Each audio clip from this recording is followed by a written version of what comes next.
Assalamualaikum warahmatullahi wabarakatuh. Bismillahirrahmanirrahim. Alhamdulillah rabbil alamin. Wassalatu wassalamu ala ashrafil mursalin.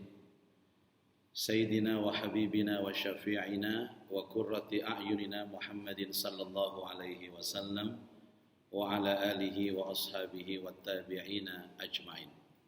Asyhadu an la ilaha illallah wa asyhadu anna Muhammadan abduhu wa rasuluh.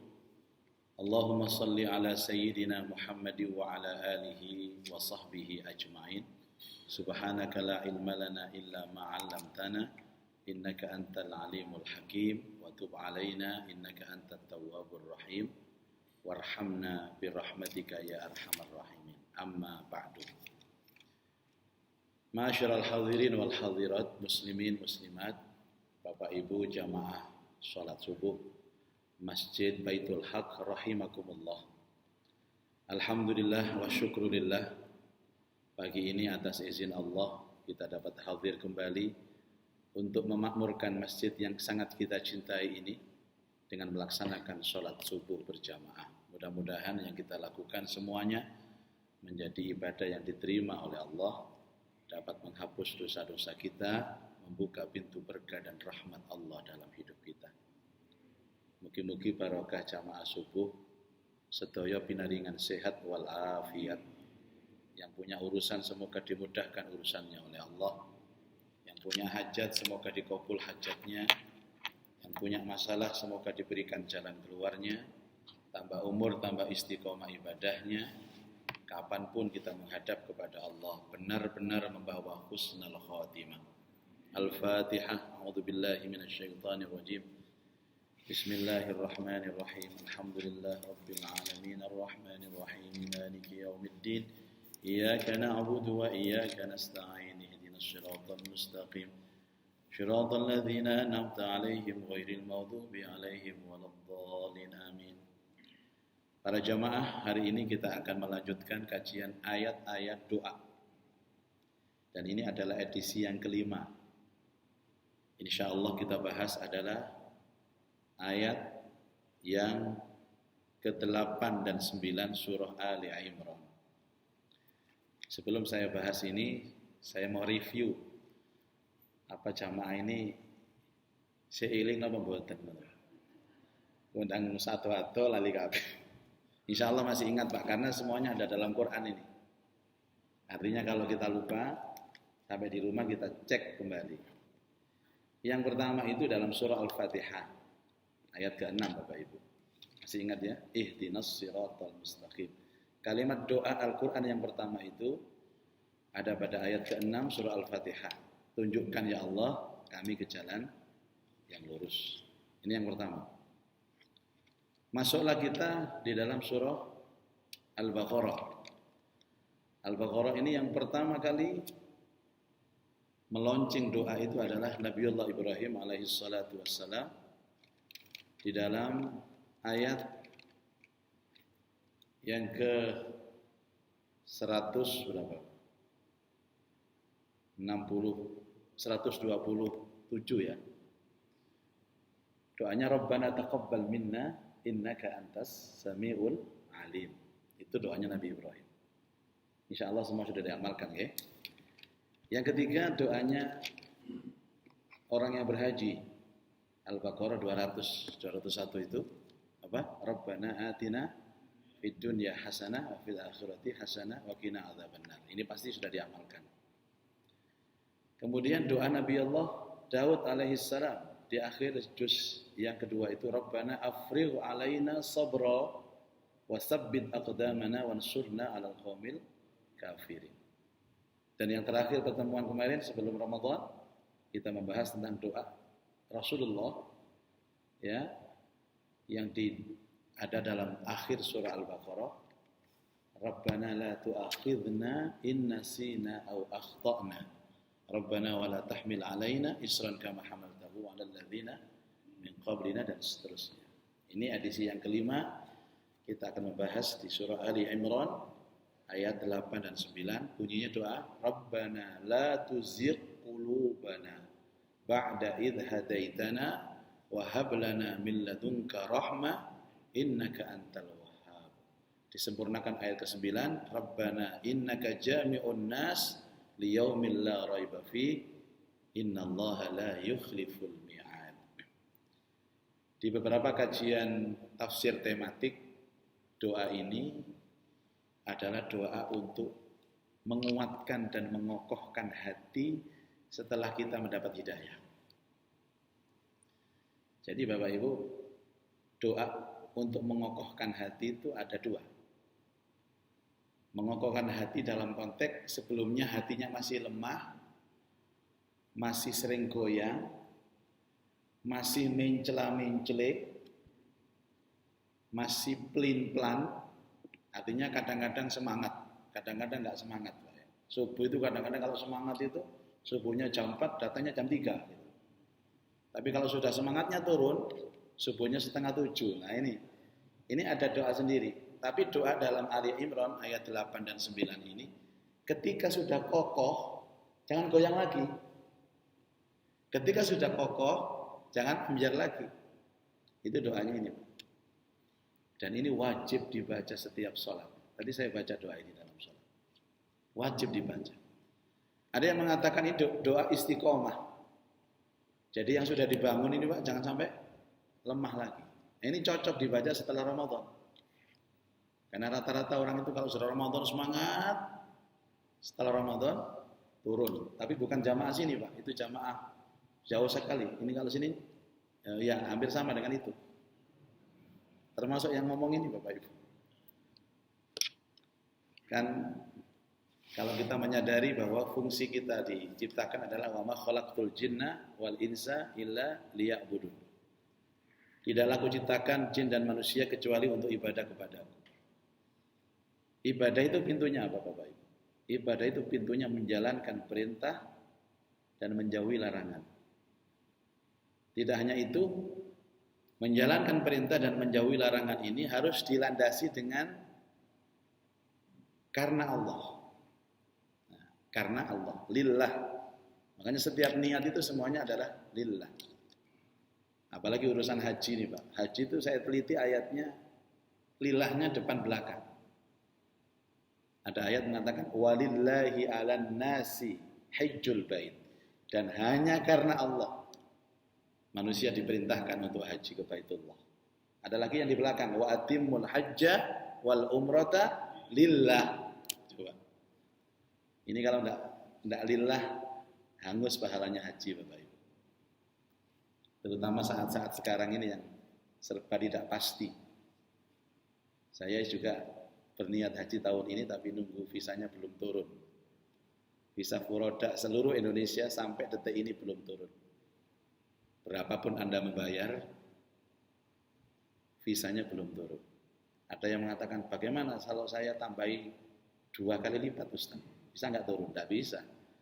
Kalau sudah pakai Furoda harus banyak tawakalnya. Makanya travel itu nggak boleh menarik biaya apapun bagi yang mendaftar Furoda kecuali hanya DP saja. Pelunasan Furoda itu dilakukan setelah benar-benar pasti visanya tuh turun. Sampai detik ini belum ada yang konfirmasi tuh turun. Nah ini kalau nggak karena lillahi ta'ala ya sudah hangus Bapak. Yang punya kuota dipanggil, disuruh melunasi. Setelah bisa melunasi, diverifikasi kembali. Kasus yang di Bekasi kemarin, seorang bapak ini yang sudah puluhan tahun antri menunggu panggilan haji, tahun ini dipanggil. Setelah dipanggil bisa melunasi, selesai lunas. Kemudian diverifikasi. Ternyata ditelepon sama Kemenak bahwa bapak ini umurnya kelebihan. Peraturan sekarang ini di atas 65 tidak boleh berangkat. Nah bapak ini Pak 65 tahun lebih 3 hari. Kalau lebih 3 bulan masih bisa menerima Bapak Ibu. Lebih 3 hari ya Allah, apa gak lahir sing wingi-wingi aku. Akhirnya dia sampai ke DPR untuk mengajukan ini. Dan DPR juga ya pendapatnya sama dengan pemerintah. Mereka mengatakan Bapak ini Tidak boleh berangkat, bukan tidak boleh Pak, tapi menjaga kesehatan Bapak. Loh, kesehatan itu kan tidak terikat dengan umur. Ada umurnya sudah sepuh, sehat. Kayak Bapak-bapak ini kan sepuh-sepuh, sehat-sehat ya. Kadang-kadang ada yang muda-muda remuk nggak awake. Enggak Pak, kalau Bapak nanti memaksakan haji, nanti di sana sakit. Kalau sana sakit Pak, Bapak mati di sana. Apa jawabannya? Justru itu yang saya cari. Saya mau mati di sana. DPR bingung. Ya, jadi harus lillah. Tadi malam saya sempat mengisi pengajian salah satu teman yang berangkat haji yang seyogianya berangkat sama ibunya. Tapi harus menerima kenyataan dia berangkat sendirian, ibunya nggak katut. Yang kemarin itu saudara berangkat, jadi saudara kandung begitu. Sudah niat berangkat bertiga. Yang satu katut, yang dua nggak katut. Ini kalau nggak lillah gimana Pak? Maka saya katakan, ketika saya diminta kemarin untuk memberikan tahu jihad kepada jamaah kloter pertama itu, saya katakan, tugas kita sebagai seorang muslim dalam konteks haji itu hanya 4. Jangan ditambah lagi. Tugas kita 1 adalah merindukan Baitullah. Harus punya keinginan haji, azam yang kuat. Orang Islam mengaku iman kepada Allah, nggak kepingin haji, berarti tidak iman. Jadi salah satu indikator keimanan seseorang itu kepingin haji. Tanya Bapak Ibu kepada saudara-saudara, Pak, kepingin haji? Kepinginlah, iman. Samaan Pak? Enggak kepingin. Mungkin ono duit, aja lo duit ya, ini ngono jadi. Ada seperti itu. Yang kedua tugasnya adalah daftar. Ojo kepingin tok gak daftar-daftar ya gak budal. Daftar sesuai dengan kemampuan budgeting. Karena kita ada 4 macam haji Pak sekarang ini. Haji reguler, kuota, haji plus kuota, haji furoda, dan haji mujamalah ini yang terakhir ini. Yang harganya 500 juta per orang. Ini undangan sultan, undangan raja. Kalau berangkat 4 orang ya 2 miliar. Bisa ngedol mana ngene ketintang permai. Kalau saya budgetnya apa? Budget saya 20 juta, arahkan 25 juta ya kita daftar reguler. Walaupun datanya kalau daftar sekarang itu 35 tahun lagi baru berangkat. Jadi kalau kita usia 50 daftar, ya 85 ya Pak ya berangkat. Tapi nggak usah dipikir. Yang ketiga adalah belajar manasik. Ini kelemahan Indonesia. Sudah dikasih kesempatan Allah antrian panjang, menunggu puluhan tahun, nggak dimanfaatkan belajar. Ada sebelum pandemi kami bawa jamaah. Itu selalu ikut saya terus. Nggak salah kalau ikut pembimbingan, nggak salah apa namanya. Cuman sampai saya itu sudah istirahat diikuti terus. Pak, kenapa kok ikut terus Pak? Saya ini nggak paham haji Ustaz. Kalau nggak ikut Ustaz gimana saya ini? Astagfirullah. Boleh Pak ikut saya Pak. Tapi sebenarnya orang haji itu harus punya kemandirian dalam ilmu. Bapak dulu daftar tahun berapa? Saya daftarnya tahun 2012.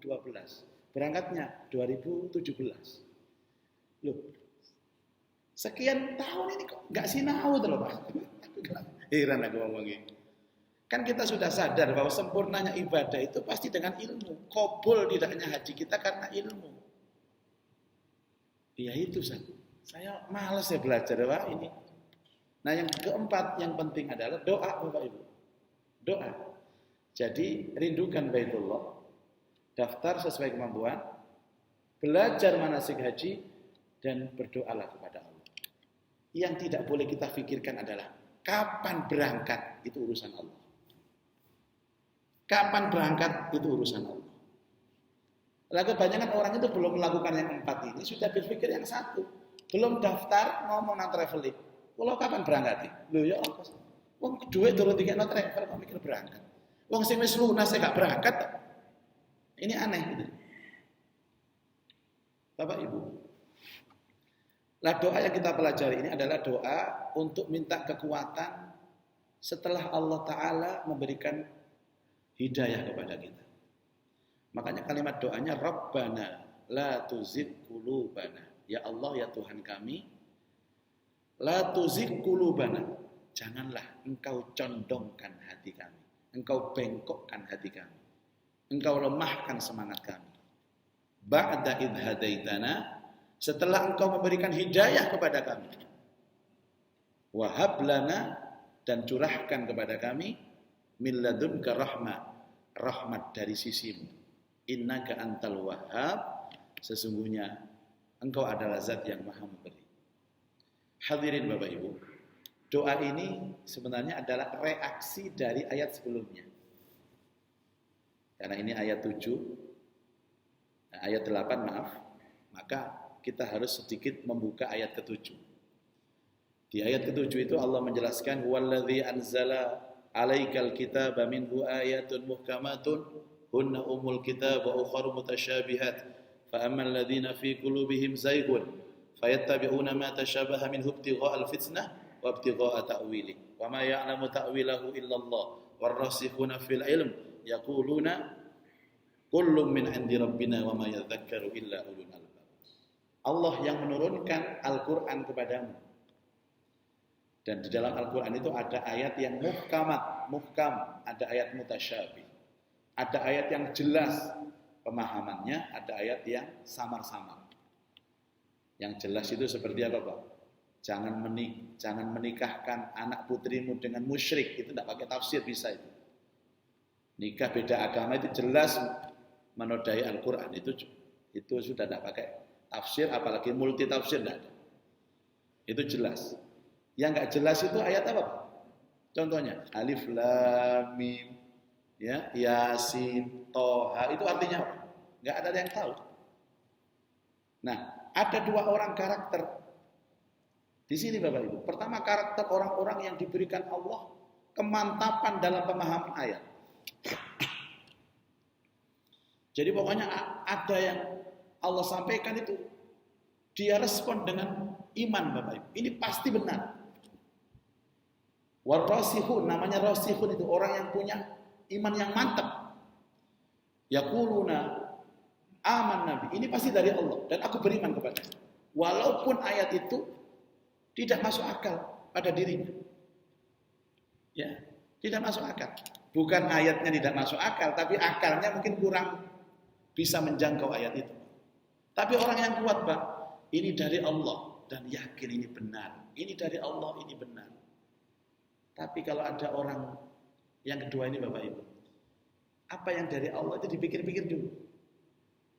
Kayak salah Allah ini. Gak benar Allah ini, gak cocok Allah ini. Dan Bapak Ibu menemukan karakter-karakter orang seperti ini sekarang buahnya Bapak Ibu. Ini Al-Quran perlu direvisi. Gak sesuai dengan kontekstual zaman sekarang. Waduh banyak. Dan ini berbahaya sekali. Dan itu solusinya Bapak Ibu. Bukan belajar. Solusinya adalah doa.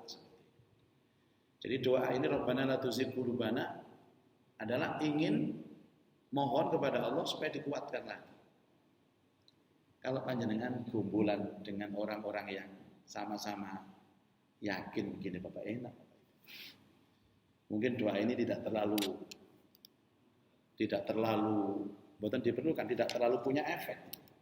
Kula gumpul jenengan, podo-podo satu suara, satu misi, satu visi. Ya, bahwa sholat subuh berjamaah itu pahalanya. Ada Bapak Ibu yang otak-atik, wah, sholat itu berjamaah itu enggak penting. Ya. Sholat itu macam-macam Bapak Ibu.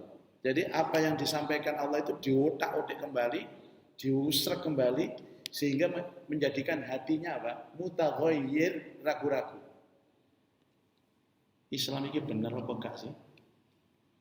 Masa iya sih sedekah itu bisa rezekinya bisa bertambah, wong barang ditokno kok bertambah. Dan ini banyak kajian-kajian di kampus itu Pak yang sudah mulai marak. Ya, terutama mereka yang belajar tentang tentang filsafat itu. Ya, filsafat itu baik Bapak Ibu, tapi kalau tidak dilandasi dengan keimanan yang kokoh dan hidayah dari Allah susah. Saya pernah cerita Bapak Ibu. Jadi ada diklat, ya. Diklat ini yang mengadakan adalah pusat ya, yang diundang ini dosen-dosen perwakilan dari beberapa fakultas di UIN Surabaya. Acaranya di Tretes sana, Bapak. Waktu itu saya sebagai salah satu pembicara. Ini pesertanya dosen-dosen. Ya, saya pembicara ini ya konteksnya bidang saya, Pak, ya bidang Al-Qur'an ya. Terus kita ada agenda sholat subuh berjamaah karena disiapkan ya masjid. Betapa kagetnya itu pesertanya kalau nggak salah 85-an itu, Pak. Tapi yang jamaah itu hanya 15 orang. Semuanya dosen. Rata-rata ya dosen sekarang kan syaratnya harus dokter, Bapak. Semuanya dokter. Ada dosen filsafat, ada dosen perbandingan agama, macam-macam. Pokoknya mereka ini pakar-pakar semua. Tapi kepakaran mereka itu tidak menguatkan hati mereka untuk datang ke masjid salat subuh. Coba. Makanya bahaya sekali orang yang punya ilmu tapi tidak dapat hidayah. Oh bahaya. Lebih baik orang bodoh kalau hidayah. Mesti bisa jongor. Wis bodoh kalau hidayah. Gak apa-apa. Karena dia tidak punya kekuatan mempengaruhi orang. Nah ini sekolahnya tinggi, Pak. Doktor. Terus saya tanya kepada panitia, kan saya ditugaskan menjadi imam subuh waktu itu. Imam subuh. Saya tanya, kok tadi malam kajiannya banyak yang datang, sekarang kok subuhnya nggak ada yang datang? Di mana, Pak? Iya, Ustaz. Semuanya masih tidur ini, Ustaz. Masih tidur di kamar pas. Saya melihat kajian itu selesai jam 10 malam. Dan jam 10 malam itu mereka tidak langsung tidur. Masih ngobrol, jagongan, macam-macam. Saya bilang, Masya Allah, ternyata orang yang secara intelektual itu pandai dalam agama, tidak menjamin dia mendapat hidayah. Nah, doa ini untuk mengokohkan itu, Bapak. Rabbana la tuzigh qulubana ba'da idh hadaitana. Atau lebih parah lagi, Bapak Ibu, kalau orang sudah membaca Al-Quran dan melihat Al-Quran itu tidak benar, harus direvisi. Kemudian dia sebagai tokoh dan dia berfatwa kepada umat, Masya Allah, inna lillahi wa inna ilaihi rajiun. Kalau agama kena orang seperti ini, Bapak Ibu, habis sudah. Umat ini habis sudah. Ya, yang semula itu haram, dia samarkan lagi. Dari haram menjadi halom. Roknya jadi lam. Kemudian diproses lagi, akhirnya jadi halal. Halal dulu, Pak. Yang ketiga baru halal. Ya. Jadi dalam memutuskan hukum itu tergantung negosiasinya bagaimana. Wani piro. Pak Yai, saya punya program begini. Cuman ini ditentang oleh ulama-ulama. Pak Yai kan ulama besar. Bisa enggak nyari dalil yang supaya program saya ini terlaksana? Oh, tapi ini bahaya loh, Pak. Ini karena asalnya haram ini. Ini secara kesepakatan para ulama-ulama salaf ini semuanya haram ini, Pak. Nah, kalau untuk cari dalil yang halal susah ini, Pak. Masa Pak Yai tidak bisa? Pak Yai profesor lulusan dari Arab sana, masa tidak bisa? Ya saya sih bisa, cuman biayanya mahal, Pak. Nah, wis iki, Pak, wis gak kanggo aku ngomong ngeten iki, Pak. Olah. Ya. Dan saya pernah berjumpa dalam diskusi seperti itu. Ya, Masya Allah, Pak. Dia mengatakan, sudah, kalau ada siapkan dana 1 miliar, babi halal sudah. Nanti saya carikan dalilnya, pokoknya moncer dalilnya ini. Termasuk, maaf Bapak Ibu ya, saya harus tegas, nikah beda agama ini. Ada ulama yang memperbolehkan itu. Beberapa waktu yang lalu, saya diundang dalam satu seminar, saya peserta, bukan narasumber, peserta. Ya, itu mengupas tuntas tentang fikih lintas agama. Termasuk pencetus bagaimana nikah agama itu boleh dan lain sebagainya. Ini adalah mereka yang dapat ilmu tadi, Pak, tapi tidak dapat hidayah. Karena itu doa Rabbana la tuzigh qulubana ba'da idh hadaitana wa hab lana min ladunka rahmah innaka antal wahhab ini adalah doa wajib, Bapak. Enggak cukup saja kita paham agama. Enggak cukup kita mengerti tentang Islam. Tapi harus ada kekuatan untuk mengokohkan kepahaman kita sampai kepada aplikasi, sampai kepada pengamalan. Ada yang bertanya kepada saya begini, Pak, sebenarnya orang semangat tidak semangat ibadah itu dari mananya? Ada 3 faktor, Bapak. Pertama, ya dari pemahamannya. Orang itu kalau memiliki ilmu, sesungguhnya dia mestinya lebih semangat kalau beribadah. Dan potensi ibadahnya diterima. Ilmu pertama. Tapi ilmu pun tidak menjamin. Yang kedua adalah kondisi lingkungan. Bapak Ibu, mohon maaf Pak, kenapa kita semangat untuk sholat subuh di masjid? Karena ini masjidnya enak. Saya itu kalau diundang ke sini senang Pak Mul. Senang saya. Enak gitu, situasinya enak. Karpetnya empuk, AC-nya adem. Ngimami juga enak Pak, karena ini soundnya enak gitu.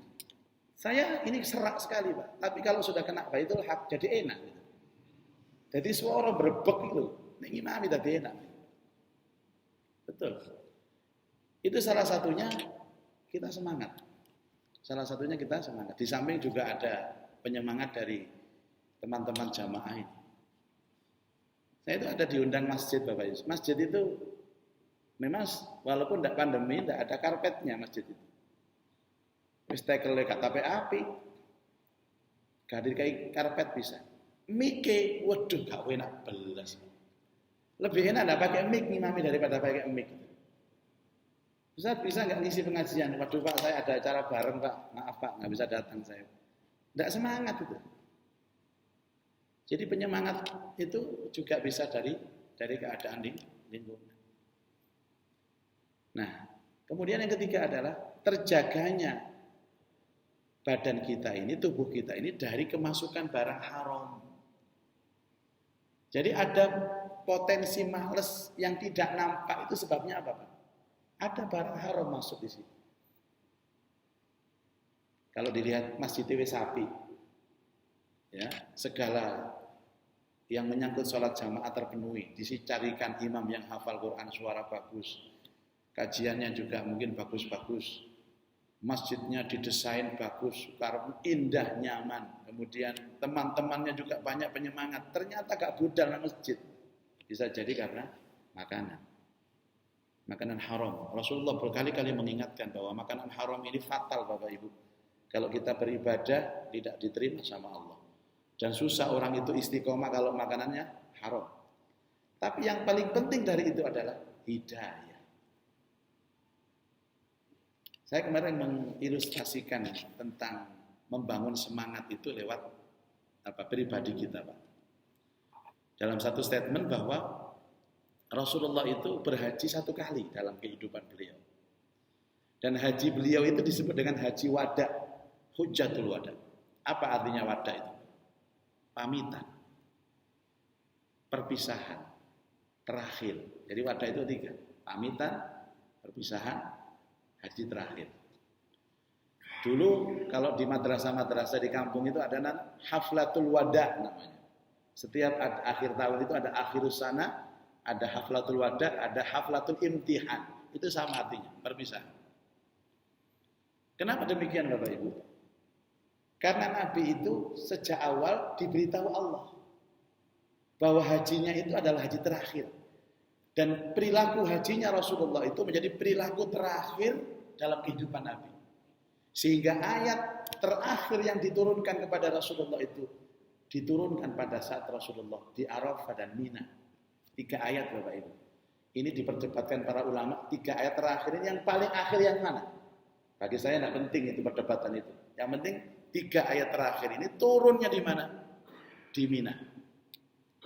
Dan setelah haji tidak ada ayat turun satupun kepada Rasulullah. Itu menunjukkan bahwa apa? Kalau tidak ada ayat turun, tugas Nabi selesai. Kalau tugas Nabi selesai, ya Nabi wafat Pak. Makanya kalau bapak-bapak masih hidup, tugas belum selesai Pak. Kalau sudah selesai, wafat. Apa ayatnya? 1. Al-Ma'idah ayat 3. Al-yawma akmaltu lakum dinakum wa asmamtu alaikum ni'mati wa raditu lakumul islam madinah. Hari ini aku sempurnakan agamaku. Aku sempurnakan nikmatku untukmu dan aku meridhoi Islam menjadi agama. Turun di Mina. Yang kedua surat An-Nasr lengkap, idza jaa nasrullahi wal fath wa ra'aitan nasa yadkhuluna fi dinillahi afwaja. Ingatlah ketika datang kemenangan Islam dari Allah dan kalian melihat manusia itu yadkhuluna fi dinillahi afwaja, masuk agama Islam ini dengan berbondong-bondong masuk. Yang ketiga adalah Al-Baqarah ayat 28, 1 wattaqu yawman turja'una fihi ilallah, tentang hari kiamat. Setelah itu enggak turun lagi, Pak. Dan 3 bulan setelah itu Rasulullah wafat. 3 bulan setelah haji wafat. Haji itu Dzulhijjah. Setelah Dzulhijjah apa? Muharram, Safar, Rabiul Awal. Nabi itu wafatnya Rabiul Awal, Pak. Antara bulan lahirnya Nabi dengan wafatnya Nabi itu juga sama, Rabiul Awal. Nah, kalau saya katakan kepada jamaah haji, kalau bapak-bapak memang ikut sunnah Nabi, bahwa Nabi SAW setelah haji itu wafat, mestinya habis haji bapak harus wafat. Akhirnya wedi kabeh, wah, mboten haji kula Ustaz ning carane ngeten. Bukan masalah wafat secara jasad dan fisik, tapi ruhnya, bahwa ini haji terakhir itu mendongkrak semangat. Mendongkrak semangat. Sesuatu itu kalau kita tahu ini yang terakhir, semangat ibadahnya pasti terdongkrak. Saya ada 2 karakter jamaah waktu bimbing haji.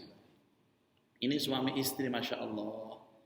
Tidak pernah dia sholat baik di Masjidil Haram, baik di Mekah maupun Masjidil Nabawi, kecuali jamaah. Dan kalau jamaah itu Masya Allah, subuh jam 4, jam 3 dia datang ke masjid. Duhur sama asar ngebleng, tak pulang ke hotel. Padahal hotelnya dekat di depan masjid. Maghrib Isya ngebleng dia, malam tahajud. Itu dilakukan selama haji. Sempat ketemu, saya tanya, Pak, Bu, kok begitu semangatnya ibadah? Apa jawabannya? Ustaz, ini haji saya terakhir. Ustaz. Ini haji saya terakhir. Saya tidak bisa haji lagi setelah ini. Maka saya maksimalkan ini, Ustaz. Karena saya tidak bisa menjamin apakah saya bisa berhaji lagi. Ini terakhir, Ustaz. Jadi ternyata membangun mental haji wadahnya Rasulullah itu mendongkrak semangat. Coba kalau bapak-bapak tahu ini subuhan yang terakhir. Nangis tadi Pak sholat, Pak. Berhubung gak ngerti nih yang terakhir yo sampai. Ada satu lagi Bapak Ibu jamaah ini. Setiap sholat gak pernah jumpa di Masjidil Haram. Kan saya ngecek jamaah ini ada enggak yang sholat di Masjidil Haram. Akhirnya ketemu di restoran, saya tanya, Bapak Ibu mohon maaf, kok selama di Mekah ini gak pernah kelihatan ke masjid? Oh saya ini memang gak ke masjid Ustaz. Loh, enggak sholat, enggak jamaah. Saya jamaah di kamar hotel. Hotel saya itu Ustaz, view-nya Ka'bah. Jadi saya dapat kamar itu view-nya Ka'bah. Dan kelihatan imamnya dari kamar hotel. Jadi saya langsung aja, Allahu Akbar, selesai sudah. Ya Allah, ya sudah, enggak bisa berdebat dengan orang. Saya katakan begini, Pak, apa enggak sayang, Pak? Bapak sudah di sini, sholatnya itu lihat dari jauh Ka'bahnya. Apa enggak kepingin di depan Ka'bah secara langsung? Ya kepingin sih Ustaz, tapi kan saya ya kadang malas, kadang enggak malas. Tapi gini intinya Ustaz, tenang aja, saya insya Allah daftar lagi tahun depan. Nyantai aja Ustaz, kan masih banyak kesempatan. Jadi dia memberikan celah iblis masuk ke dalam hatinya, menggodanya, dan godaannya halus Pak. Kamu santai aja sekarang. Kesempatan hidupmu masih panjang. Kamu masih bisa daftar lagi. Jadi wong ketintang permai, Pak. Wis, gak usah subuhan saiki gak apa-apa. Sesuk si ono subuh maneh lho gitu. Itu yang saya telaah kemarin. Kenapa hajinya Rasulullah disebut haji pamitan, haji wada, haji perpisahan. Itu mendongkrak semangat supaya jamaah itu kalau sudah merasa ini yang terakhir, itu semangat Bapak. Nah, semangat saja tidak cukup, butuh support kekuatan doa, dan doa yang terbaik untuk mendongkrak semangat dan mengokohkan keimanan setelah kita diberi hidayah oleh Allah adalah Rabbana la tuzigh qulubana ba'da idh hadaitana wa hab lana min ladunka rahmah innaka antal wahhab. Yang kedua Bapak Ibu, fadilah dari doa ini adalah mendatangkan kasih sayang Allah. Saya itu ditanya sama jamaah, Bapak Ustaz, apa yang bisa kita ketahui kalau kita disayang Allah? Kalau Allah melimpahkan rahmat kepada ini ada wahab lana min ladunka rahmat. Jawaban saya apa? Kalau kita disayang Allah, itu kita pasti sayang kepada makhluk. Itu pasti. Jadi tanda bahwa Allah sayang kepada kita, kita itu menyayangi sesama. Menyayangi sesama. Jadi empati sosialnya tinggi. Ya. Kalau berucap dia menyenangkan, kalau berperilaku dia menyenangkan, loman, gak medit. Makanya yang kedua bahwa doa ini akan bisa menjadikan hati kita itu lunak. Lunak itu kan bahasanya rahmah, Pak. Katanya Al-Qur'an apa? Nabi itu sifatnya apa? Fabima rahmatin minallahi lintalahu. Kalau bukan karena sifat welas asihnya Nabi, tidak ada yang mau datang kepada Islam. Walau kunta faddan ghalidul qalbi lan faddu min hawlik. Seandainya engkau Muhammad punya sifat keras, cara dakwamu keras, maka mereka semua akan berpaling dari kamu. Fa'fu anhum, maka maafkanlah kesalahan mereka. Wastaghfir lahum, ampunilah mereka. Wasyawirhum fil amr, ayo budayakan musyawarah dalam setiap urusan. Kalau sudah memaafkan, memberikan ampun, musyawarah, diskusi yang enak, fa idza azamta fatawakkal. Maka saya ditanya, bagaimana konteks Allah memberikan rahmat kepada kita kalau kita mengamalkan doa ini? Satu, akan dijadikan hati kita pemaaf, Bapak. Dan pengampun. Kenapa bedanya pemaaf kali pengampun? Ya, mau ternyata bedanya Ustaz, sama. Bukan. Kalau tidak ada bedanya, tidak mungkin ditampilkan Allah dua di sini. Kalau pemaaf itu Pak, dia minta maaf.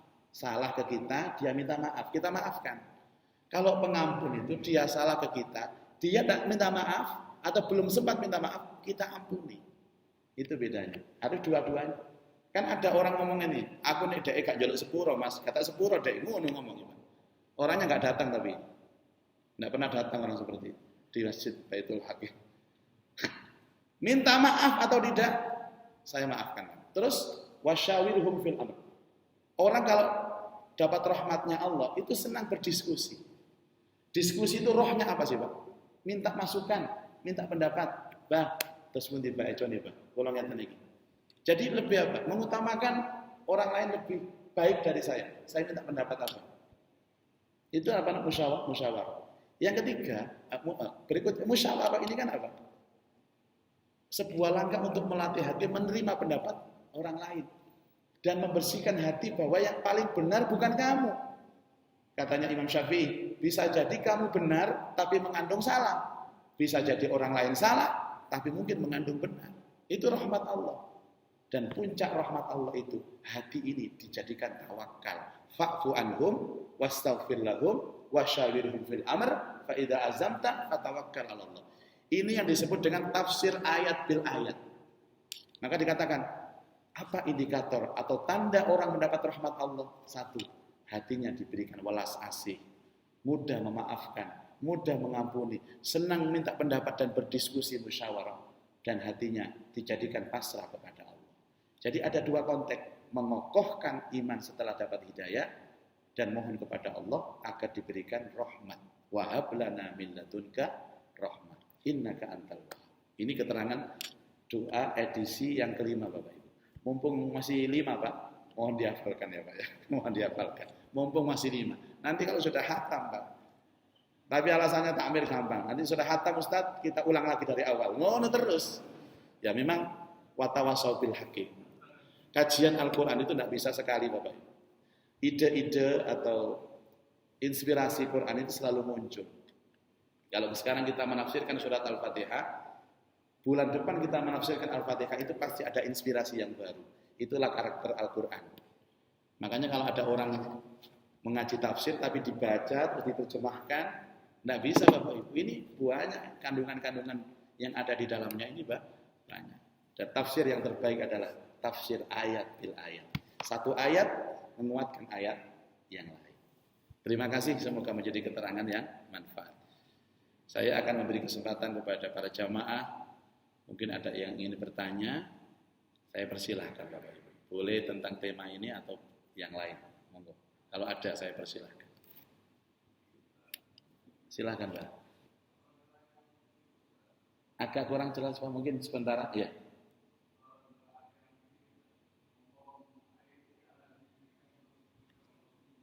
Ya. Ya. Baik. Itu tadi saya baca juga dalam zikir. Saya meletakkan Allahumma inni ala zikrika wa syukrika wa husni ibadatik itu beriringan dengan wirid ba'da sholat. Kalau Rabbana la tuzigh qulubana ini zikir setelah sholat, setelah zikir. Contoh begini. Kalau Rasulullah mengajarkan kita zikir sholat itu kan banyak variannya Pak. Yang jelas istighfar, ya kan? La ilaha illallah wahdahu la syarikalah lahul mulku wa lahul hamdu. Terus baca apa lagi? Al-Ikhlas 3 kali, Al-Falaq 3 kali, An-Nas 3 kali. Kemudian Allahumma antas salam wa minkas salam dan seterusnya. Terus Allahumma la mani alima a'taita dan seterusnya. Itu langsung disambung Allahumma inni ala dzikrika wa syukrika wa husni ibadatik. Baru baca subhanallah 33 kali. Alhamdulillah 33 kali. Allahu akbar 33. Itu beriringan pada saat zikir salat. Itu zikir bagus Pak. Ya Allah tolonglah aku a'inni ala dzikrika untuk bisa ingat kepadamu wa syukrika dan bersyukur kepadamu wa husni ibadatik dan tolonglah aku ya Allah untuk memperbaiki ibadah. Itu prakteknya begitu. Lalu setelah itu baca istighfar, baca la ilaha illallah. Setelah itu ditutup doa. Lah doanya yang terakhir penutupan pakai Rabbana la tuzigh qulubana. Jadi a'inni ala dzikrika wa syukrika wa husni ibadatik. Itu adalah dimasukkan ke dalam zikir setelah sholat. Nonton ya Pak. Hanya penerapannya saja atau prakteknya saja. Apa tidak boleh kita terapkan di luar sholat? Boleh. Cuman kebiasaan Rasulullah itu dimasukkan ke dalam wirid. Masalah jumlah itu terkait waktu. Contoh Pak. Rasulullah membaca la ilaha illallah wahdahu la syarikalah lahul mulku itu dalam hadisnya 10 kali. Allahumma ajirni minan nar 10 kali. Cuman kalau 10 kali kok wong-wong kedawan kok dengan mulia. Kalau mau menerapkan seperti itu. Dan Rasulullah itu kan maaf tidak pernah mengadakan pengajian setelah subuh seperti itu. Rasulullah mengadakan pengajian itu ba'dal asar dan ba'dal maghrib. Untuk menunggu syuruk itu loh Pak, waktu syuruk, ya kan? Rasulullah itu baca 2 wiritan.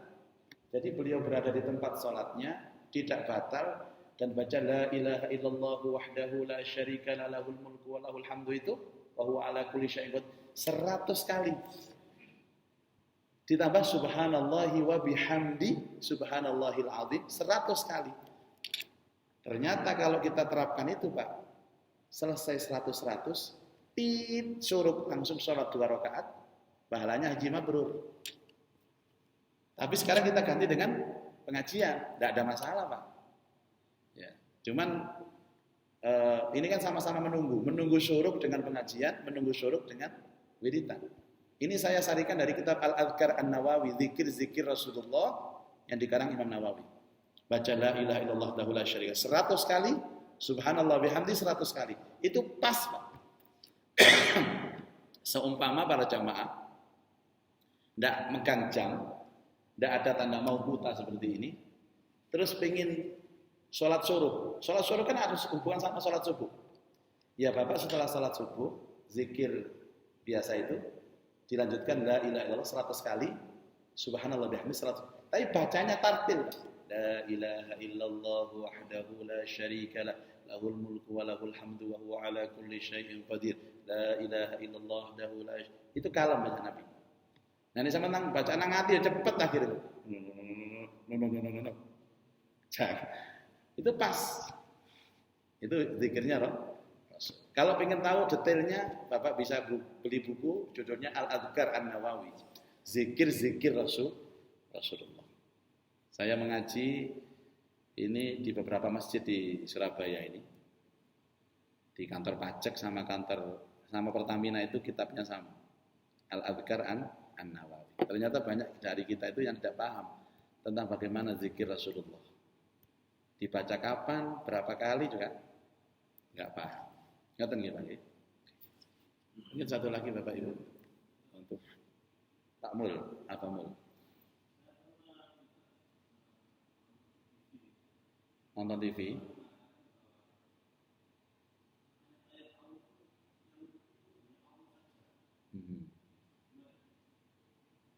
Nah, kalau yang ngerti hanya Allah, apa gunanya diturunkan?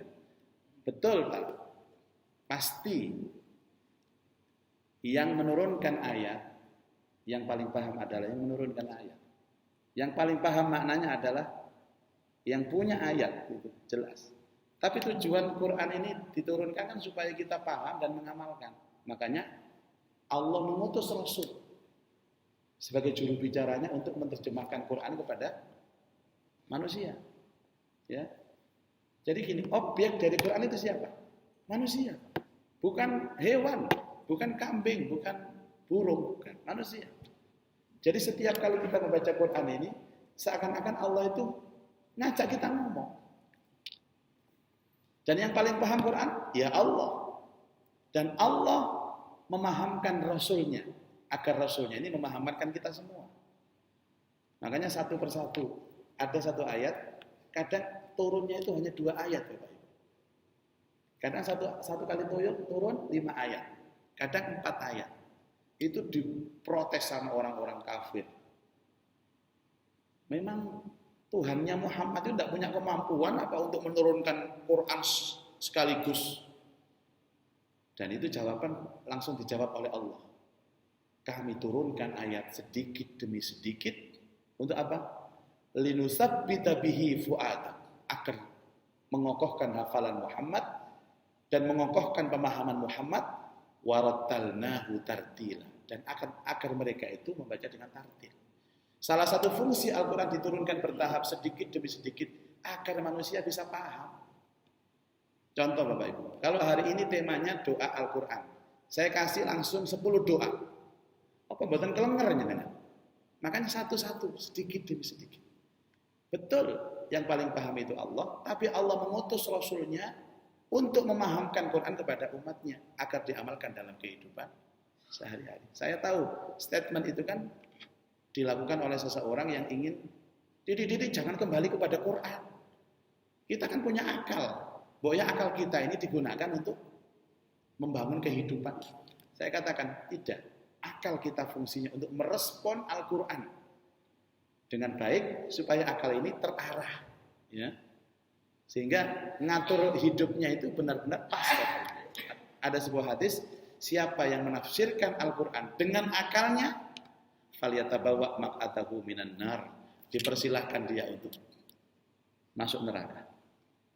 Jadi akal kita justru untuk memahami, bukan menjadi pembanding pemahaman kita terhadap Al-Quran. Oh, ini Al-Quran kok begini, yang benar begini, tidak. Jadi begitu Bang. Makanya semakin akal itu digunakan untuk memahami Al-Quran dan kita mendapat hidayah, maka outputnya orang yang seperti ini, tadi Pak, saya katakan, dia akan welas asih, dia akan pemaaf, dia katakan, Bapak ini kok welas asih sekali, kenapa Pak? Karena saya mengamalkan Quran. Ditanya lagi, Bapak kenapa sayang sama keluarga Pak? Sayang sama istri anak Pak? Saya mengamalkan Quran. Bapak kenapa Bapak harus sholat subuh berjamaah? Walaupun itu dingin, cuaca dingin dan malas, saya mengamalkan Quran. Selesai. Bahasa sederhananya, demikian itu aku diperintahkan dan aku pasrah. Wa bidzalika umirtu wa ana minal muslimin. Wallahu a'lam bishawab. Terima kasih Bapak Ibu, semoga ada satu lagi, silakan Pak.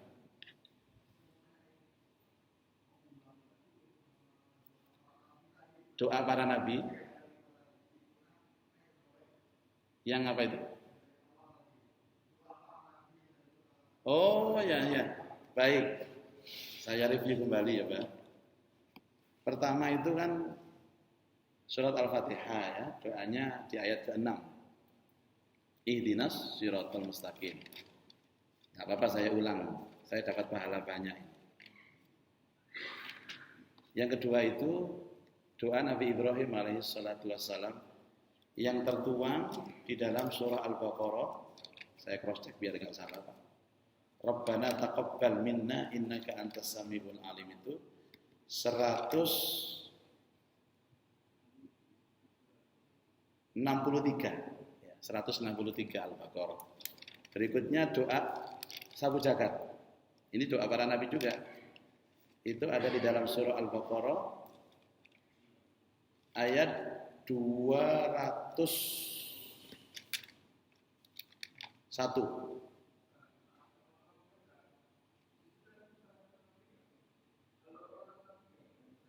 Iya. Iya. Sebentar. Ini kecil kelihatan ayatnya apa ini? Yang Rabbana taqabbal minna itu iya. Iya. Tapi konteks doanya di Rabbana taqabbal minna. Kalau Rabbana wajah itu kan doa pribadinya Ibrahim. Al-Baqarah kecil sekali, 127 betul. Iya, betul. 127. Iya ini Pak. Di dalam Quran kita ini halamannya halaman 20 sebelah kiri posisinya. Saya lanjutkan tadi. Kemudian yang ketiga doanya Nabi Daud alaihi salam. Rabbana afrigh alaina sabra wasabbit aqdamana wansurna 'alal qaumil kafirin.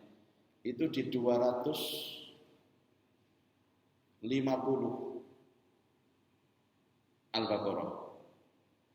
250. Berikutnya adalah doa Nabi yang mohon kepada Allah supaya tidak diberikan sesuatu yang di luar kemampuan itu, yang sering kita baca dalam doa zikir pagi petang, Rabbana la tu'akhidna in nasina, itu Al-Baqarah ayat terakhir 286. Tapi bukan langsung doanya, itu ada ayat la yukallifullahu nafsan illa usaha dan seterusnya. Dan edisi yang kelima sekarang ini, Rabbana la tuzigh qulubana. Atau nggih? Nanti setiap pertemuan terus saya ulang-ulang saja. Memang harus diulang-ulang Bapak Ibu. Karena mungkin banyak pikiran jadi sering lupa Pak ya. Terutama mikir cicilan dan kreditan itu yang. Terima kasih dan mohon maaf. Marilah kita tutup dengan doa kafaratul majlis. Bismillahirrahmanirrahim. Subhanakallahumma wa bihamdika asyhadu an la ilaha illa anta astaghfiruka wa atubu ilaik. Wal afu minkum. Assalamualaikum warahmatullahi wabarakatuh.